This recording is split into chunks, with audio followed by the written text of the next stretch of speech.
sure both pronunciation and everything else was right. Well, thank you for asking. What is it though? Very little. Just a small little bit. And where does it originate from? Well, my mother's Cornish, but I can't guarantee that it comes from Cornwall. The Urban Dictionary has a...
Good morning. The House of Commons has spoken, the Conservative Party has come together, the Rwanda bill has passed. It's now time for the Lords to pass this bill too. This is an urgent national priority. The treaty with Rwanda is signed and the legislation which deems Rwanda a safe country has been passed unamended in our elected chamber. There is now only one question. Will the opposition in the appointed House of Lords try and frustrate the will of the people as expressed by the elected House, or will they get on board and do the right thing? It's as simple as that. We have a plan, and the plan is working. Last year was the first year the number of small boat arrivals went down. Not just down by a bit, down by a third compared to crossings in the year before. And that's in the context of arrivals being up 80% in Europe over the same period. But to really solve this problem, we need a clear and effective deterrent, so that people know that if they come here illegally, they will be detained and swiftly removed. That's what this Rwanda bill delivers.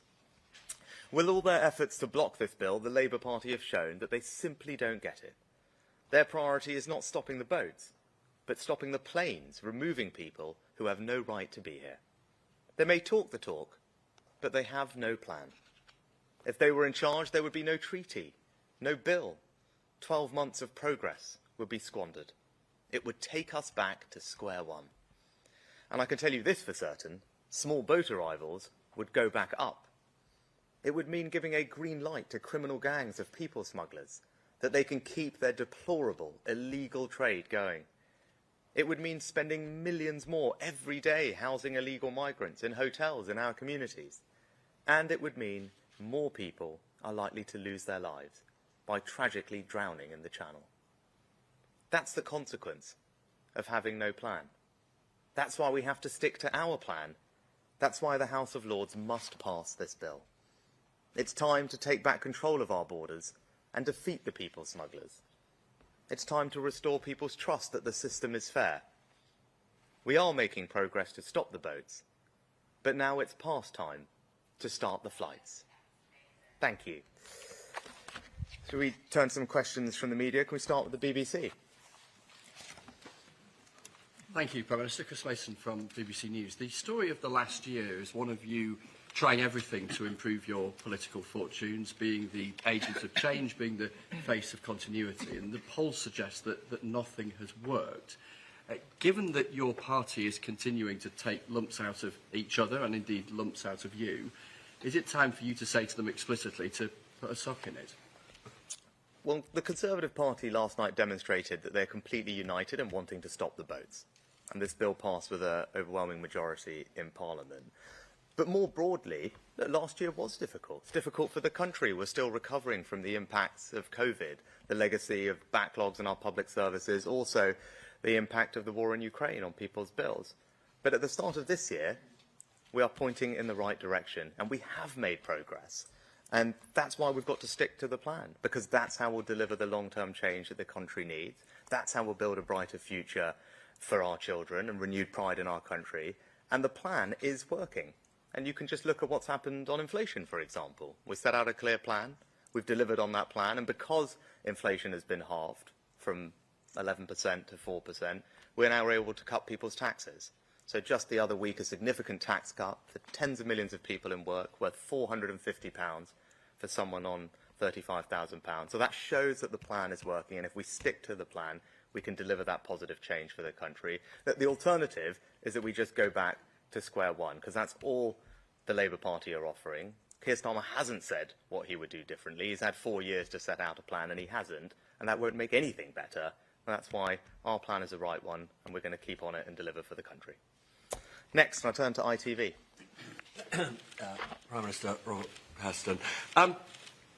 When you announced a year ago your pledge to stop the boats, the British people didn't think that meant reduce them. They thought that meant reduce them to negligible levels by the general election. That's not now going to happen, is it?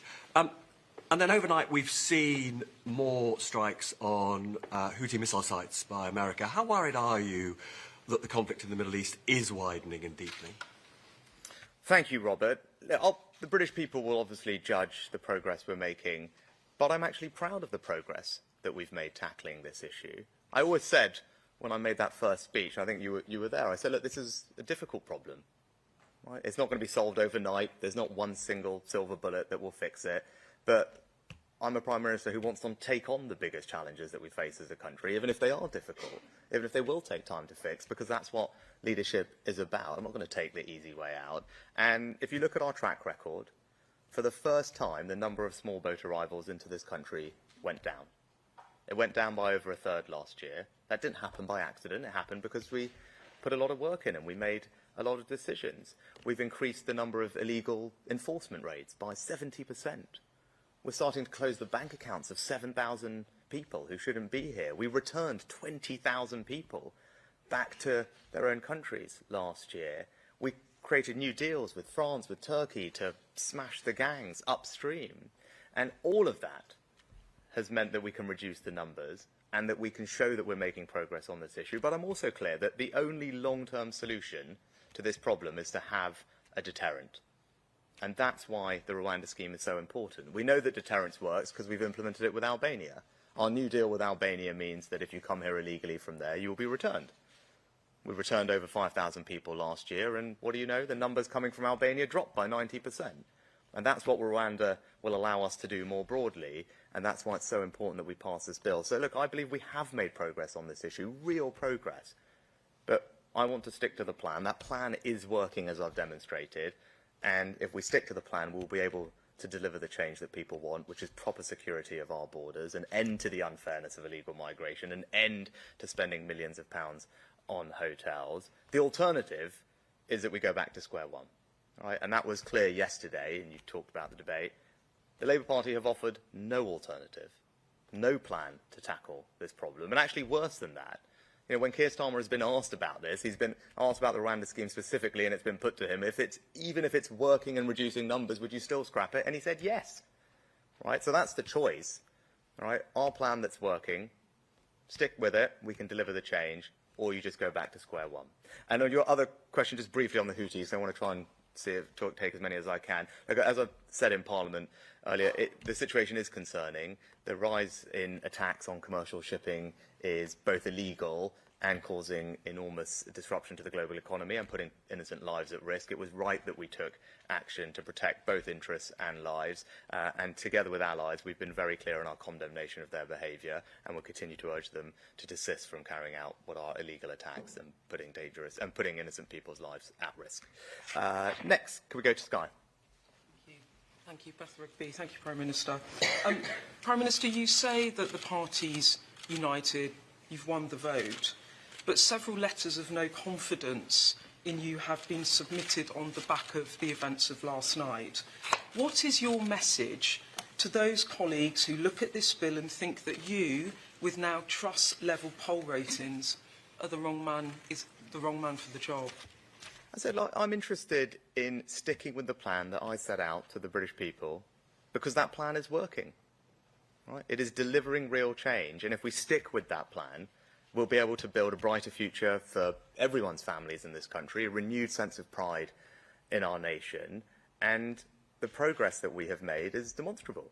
Right? As I said, last year was a tricky year.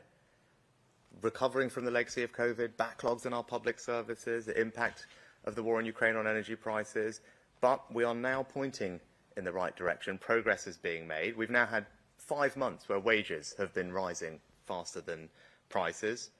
People have started to see the benefit in mortgage rates of those coming down. Inflation has fallen, as I said, from over 11% to 4%. And because of that progress, we were able to deliver a very significant tax cut for tens of millions of people in work. Now, obviously, progress on the boats is there, but we need to go further. But like my main message is, the plan is working. Right? Across the board, you can see that progress is being made, and our job is to stick to that plan, deliver for the country, and the alternative, as I said, is clear. You know, Keir Starmer has had 4 years to set out an alternative, and he hasn't done so. Right? This is someone who is just sniping from the sidelines, can't tell you what he's going to do. Crucially, can't tell you how he's going to pay for a £28 billion green spending spree, which is just going to mean everyone's taxes are going to go up at a time that we're now starting to cut them. Right? So there's a very clear choice. And I think the Conservative Party is completely united in wanting to deliver for the country, cut their taxes, and crucially to stop the votes. Next, can we go to Channel 4? Thank you, Prime Minister. The habit of the Lords is not to actually stop legislation, particularly the government, the sort of majority, but to delay it. So assuming you do get your bill put into law by the spring, can you 100% guarantee a plane will take off to Rwanda before the general election? You can look at my actions. We had the Supreme Court ruling middle of November, and within a matter of weeks after that happened, we negotiated and signed a treaty with Rwanda and brought fresh legislation to Parliament that had its first vote as well and was supported. Right? So that gives you a sense, I hope, of the urgency with which we are attacking this problem. I've been crystal clear that we want to do this as quickly as possible. You can see the urgency with which James and Michael and the team are operating, and it's now up to the House of Lords.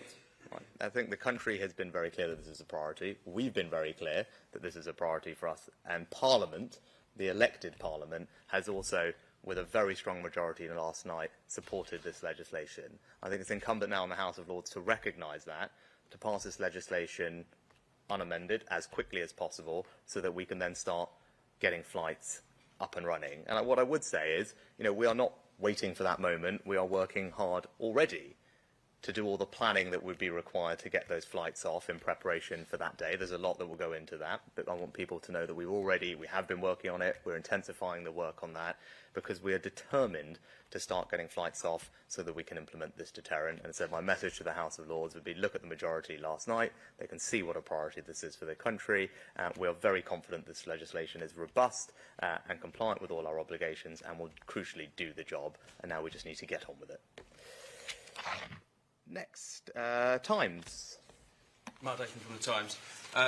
Your legal advice explicitly states, and I'll quote, not to comply with Rule 39 would be a breach of international law, and this could be very crucial in terms of whether flights do take off this year. So will you seek new legal advice, or are you prepared to breach international law in order to get those flights off? Now, I've been crystal clear repeatedly that I won't let a foreign court stop us from getting flights off and getting this deterrent up and running.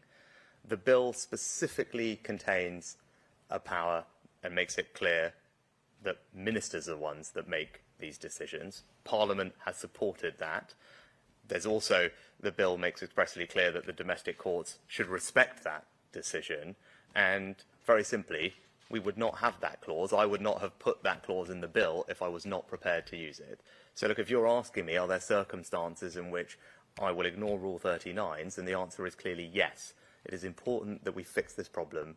We believe that we have done absolutely everything right. Now, of course, there will always be individual circumstances where people rightly would expect us to examine the facts, but are there circumstances in which I'm prepared to move ahead in the face of Rule 39? The answer is clearly yes, because it's important that we grip this problem. As I said, we've made progress on this issue. The plan is working, but we've got to stick to the plan so that we can finish the job, and that's what we're going to do. Next, could we go to the eye? Hugo Jai from the Eye. One of your other priorities that you mentioned just now is cutting taxes. Are you confident that you can continue to cut taxes in the budget and beyond, given the very tight fiscal situation, very large stock of debt and looming squeeze on public services? Without speculating on future budgets, which as a former Chancellor I would prefer the Prime Ministers didn't do, our priority is to cut taxes when it's responsible to do so. And again, this is a good illustration of where our plan is delivering for the country. As I said, because of the decisions we've made, inflation last year more than halved from just over 11% when I took office to 4% as of yesterday. Right? As I said, that didn't happen by accident. That happened because this government was prepared to take the right long-term decisions for this country, even though they're not easy. Right? You can contrast our leadership with that of Keir Starmer. Right? We're prepared to do the right things for the country, even if they're difficult, and not take the easy way out. That's how you deliver real change for people. And now, because of that, because we control borrowing, we control welfare, we controlled inflation, we were able to cut people's taxes. And just to put it in context, for someone on an average salary of £35,000, that's a tax cut worth £450 that kicked in just a couple of weeks ago. So it's meaningful. And as I said, we want to keep cutting people's taxes because we believe that people should be able to keep more of their own money. I want to make sure that this is a country where hard work is rewarded. Those are things I believe in. It's important to ask why. Right? This is not just about the extra pennies and pounds in your bank account at the end of the month. This is about our values. And my values are that this is a country where hard work should be rewarded. And that's the kind of country that I want to build. That's why we want to keep cutting people's taxes. And again, choice is clear. Stick with us. Plan's working. It's already cut your tax. And we will be able to keep doing that. The alternative is the Labour Party, and Keir Starmer, once again, can't tell anybody how he plans to pay for his £28 billion green spending spree. Can't tell anyone. So what does that mean? That means everyone's taxes are going to go up. Right? So that's a choice at the next election. Do you want to stick with the plan that's delivering tax cuts for you, delivering financial security, a country where work is rewarded? The alternative, £28 billion of borrowing that the Labour Party can't tell you how they're going to pay for, which just means your taxes are going up. The choice is very clear. That would be back to square one on this question of taxes. Next, we go to the Sun. Thank you, Prime Minister. Jack Elson from the Sun. Just back onto the ECHR, you just said that you would be prepared to overrule Rule 39 orders in some circumstances. The problem is that many of your MPs don't think that when push comes to shove, you'll actually be tough enough to do it. So can you convince them by laying down some red lines in which you would actually be overruling Strasbourg judges? So look, I'll go back to what I said before. I specifically put a clause in the bill that makes it clear that it is ministers that make those decisions. I wouldn't have put that clause in the bill if I wasn't prepared to use it. Now, of course, there will always be individual circumstances, as even those who have debated this issue over the past couple of days acknowledge. There will always be individual circumstances where it will be right that facts are considered, but ultimately it's for ministers to decide. I've been very clear that I won't let a foreign court stop us from getting flights off and establishing this deterrent, because we believe, with all the checks and processes that we've put in place with this bill, that we are acting in complete accordance with everything that is required of us. All the safeguards that we've got mean that we have behaved properly, carefully. Parliament will have spoken and made sure that it's Parliament's will as well once this bill passes. So that's why I can say confidently that I will make sure that I get this deterrent up and running. I wouldn't have put this in if I wasn't prepared to use it. And as I said, are there circumstances in which I would use it? Of course there are, because I want to make sure that we can resolve this issue and stop the boats. We've made good progress, but I want to make sure that we finish the job, and that requires getting Rwanda up and running. Right. Next, go to the Daily Mail. Thanks, Pim. When's the first flight to Rwanda going to go? Because people are sick of empty promises on this. You said before it's going to be Easter. Is it still going to be Easter? Has it slipped to the summer? Can you even guarantee that a flight will go this year? Yeah. Look, Jason, what I can tell you is I want to see this happen as soon as practically possible. Of course I do. Right? And that's why James and Michael and the team worked incredibly hard after we got the Supreme Court judgment in the middle of November to not just sign a brand new treaty with Rwanda, negotiate and sign, but then also introduce new legislation into Parliament and have it voted on before Christmas. That happened in a matter of weeks, right? So that should give you a sense that we are not messing around here, because we're also frustrated and fed up, right? I share the frustration the British people have. I said I wanted to end this legal merry-go-round and just get on with this at this point. So we're working as fast and as quickly as we can, and the question really is for the House of Lords, right? And that's the question, is will the House of Lords understand the country's frustration, see the will of the elected House, and move as quickly as we have to support this legislation so we can get it on the statute books and then get flights up and running. And as I said previously, we're already doing the operational work that's required to make sure that we can get flights up. And this is one part of a plan that is working, we're carrying on doing all the other things that are meaning that we can get boat numbers down. Working with other countries to smash crime gangs upstream, interdict boats and engines as they travel across the continent, make sure that we strengthen our returns agreements, continue to find those who are working here illegally and return those, work through the backlog so that we can empty hotels. We just announced and delivered on the first 50 hotel closures, 50 hotels returned to local communities. More of that is coming. That's because we've doubled the number of caseworkers and tripled their productivity. So we cleared more asylum decisions last year than at any point in the last 20 years. Right? And I can go on and on, right? There are a lot of things that are happening here, and that plan is working. We are making progress, and that's why it's so important we stick to this plan, because it will deliver what the British people want, which is proper security for them and their families in our country. When? As I said, this question for the House of Lords to pass this as quickly as possible. We're doing everything we can to work as quickly as possible, and we will be ready to go. Go to The Guardian next. Thanks, Prime Minister. Pippa Kerr from The Guardian. 32% of those whose asylum claims were withdrawn last year have disappeared. Now, we hear lots about you being a details man. So how do you expect to find them? And are you concerned that the Rwanda bill might result in thousands more desperate people disappearing in the UK to avoid being deported? So, Pippa, I'm not sure exactly what numbers you're referring to. I had seen some yesterday. To the Home Affairs Select Committee after... So the vast majority of people in that cohort of 17,000 either have already been removed or are in the process of moving on or have made another claim. So that's what's going on there. And look, more generally, because there's been some comment about this, I'm not going... I think it's absolutely the right thing that once someone's asylum claim has been denied, they absolutely should be withdrawn from the process. They should not have access to public support, to public funds.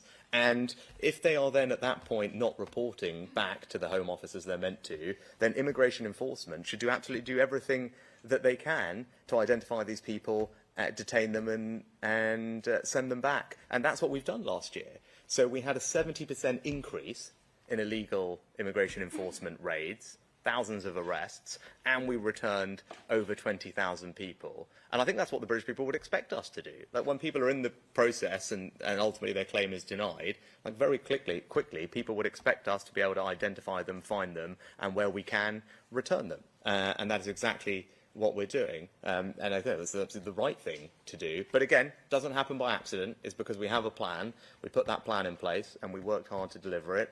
And that plan is working. And we will continue to do that this year. As I said, Rwanda is important, but all these other things are important too. And we're delivering across the board. And that is the progress that would be unwound. Right? That's the choice at the election. All the things that we're doing that are delivering progress, Right? We would go back to square one because the Labour Party does not have a plan on any of these issues, and that's why there's a clear choice when the time comes. And next we go to the Express. Thank you. Steph Farah from the Express. What are the consequences for the rebels in your party? If they don't lose the whip, why not? Can they rebel without any consequences? I think on this issue, the Conservative Party last night was united in wanting to stop the boats. And you saw that very clearly. And it's right that we debate this, and that's because people are frustrated and passionate about this issue, right? Because the country is frustrated and exercised about this issue, and they want it fixed. So it's understandable that people have got strong opinions. It's understandable that they want to do everything necessary to solve this issue. I share that frustration, and I share that energy, and that's why we are doing everything that we can. But last night, the Conservative Party came together and is absolutely united in wanting to stop the boats. And the contrast could not be clearer, because the Labour Party, to a person, opposed this legislation.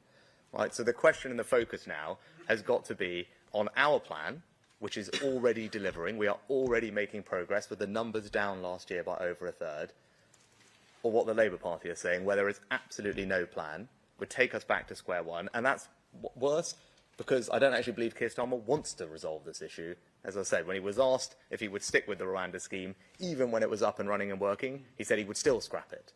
Right? I think that tells you what you need to know. Right?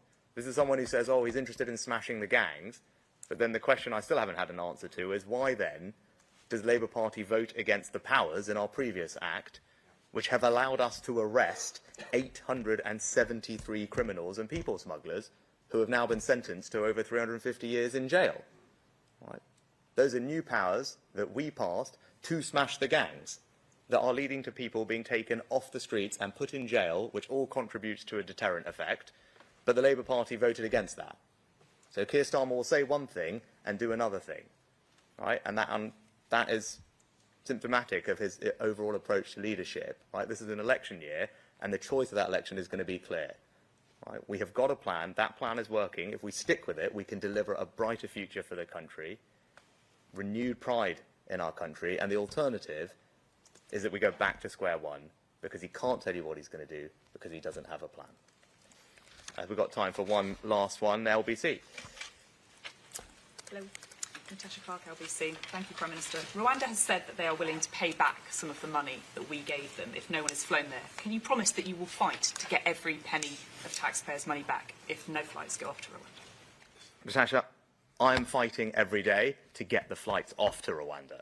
Right? That is what James is doing, that's what Michael is doing, that's what I'm doing, because we want to stop the boats. We have made good progress, the plan is working, the numbers are down by over a third last year for the first ever time. That shows you that the plan is working, but if we stick with the plan, we can get this done. We need an effective working deterrent. That's what the Rwanda scheme delivers. That's not just my view, that's the view of many eminent lawyers, former Supreme Court judges, all of whom have said that our plan will work. So as I said, the question now is for the Labour Party in the House of Lords, will they support this bill so we can get it on the statute book as quickly as possible so that we can start the flights? Because that's what we need to do. That's how we're going to stop the boats. Thank you very much. Thank you very much.